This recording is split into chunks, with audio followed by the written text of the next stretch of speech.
Hello student, good morning. आज हम पढ़ रहे हैं आपकी पोएम लूसी। जैसे ही नाम से ही आपको पता चल रहा है, लूसी यानी कि एक लड़की की या लेडीज़ की कहानी है। नाम से ही आपको पता चल रहा है। इसके राइटर हैं William Wordsworth. William Wordsworth was British poet, एक ब्रिटिश पोइट हैं और he was a nature poet. तो वो जो है नेचर पोइट यानी कि नेचर के बारे में जो है ज़्यादातर लिखते हैं। और his poem रिवेल his deep love of nature, तो उसकी पोएम हमें दर्शाती है नेचर के प्रति जो उसका गहरा प्रेम, जो कि इस पोएम में हमें देखने को मिलेगा। और this poem is one of A group of 5 poems, the Lucy poems. तो ये पोएम जो है उसकी विलियम वर्ड्सवर्थ की पोएम लूसी पोएम्स का एक ग्रुप है, जिसमें से 5 पोएम हैं, उनमें से एक पोएम ली गई है ये लूसी, इसके बारे में आपकी बुक में आई हुई है। तो in this poem he talks about a beautiful woman who live along in the country side, surrounding by the nature, surrounding by the beauty of nature, but remained unnoticed by the rest of the world. इस poem में जो poet ने एक ladies के बारे में लिखा है, एक ब्यूटीफुल वुमेन है, बहुत ही सुंदर है वो पोइट की नज़र से, और वो बिल्कुल नेचर के पास रहती है, पहाड़ों के बीच में रहती है, गांव से कंट्री साइड यानी कि कंट्री से की दूसरी साइड में रहती है, बिल्कुल नेचर के करीब रहती है, जिसको किसी ने देखा नहीं है, उसकी खूबसूरती को किसी ने नहीं देखा है, वहाँ पर जो है वो रेस्ट करती है, नेचर के बीच में रहती है। तो और poems and with the feeling of poem, pain and loss that the poet experience when she died. Last में जब है वो जब मर जाती है पोएम के एंड में, तो पोइट को जो बहुत ही दुख पहुंचता है, और उसने अपने इस एक्सपीरियंस को इस पोएम में उतारा है, लिखा है।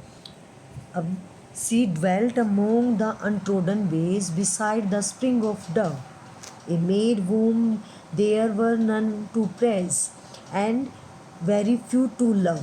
अब फर्स्ट स्टैंजा में पोइट ने वही बताया जो मैंने अभी आपको बताया कि पोएम में जो वो नेचर के पास रहती है तो वो अकेली रहती है। She dwelt among the untrodden ways, तो बाकी संसार से दूर प्रकृति के बीच में अकेली रहती है, और वो बहुत ही सुंदर है, लेकिन कोई उसकी तारीफ़ करने वाला, उसकी सुंदरता का बखान करने वाला कोई नहीं है, कोई उसे प्यार करने वाला नहीं है, उसको बहुत ही कम लोग जानते हैं। A violet by a mossy stone half hidden from the eye, fair as a star when only one is shining in the sky.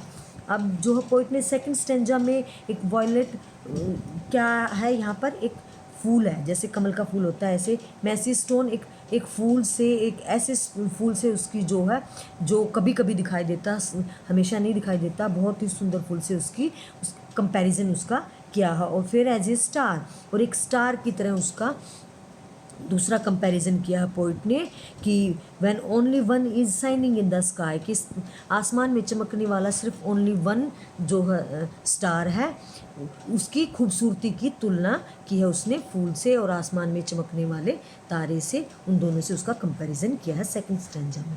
अब third stanza, she lived unknown and few could know when Lucy कीज to be, but she is in her grave and O the difference to me.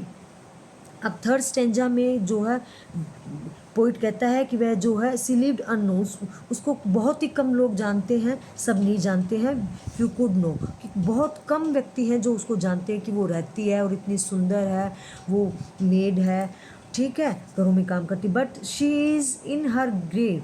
Grave यानी कि यहाँ पर कि जब वो grave कब्र की तरफ जा रही है, जब वो मौत की तरफ जा रही है, ये सबको पता नहीं है।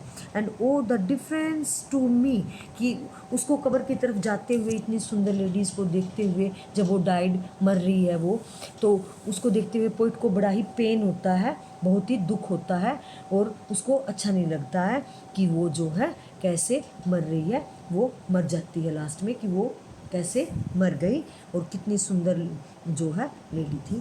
तो ये इस पोएम के अंदर पोइट ने अपने एक्सपीरियंस को उतारा है।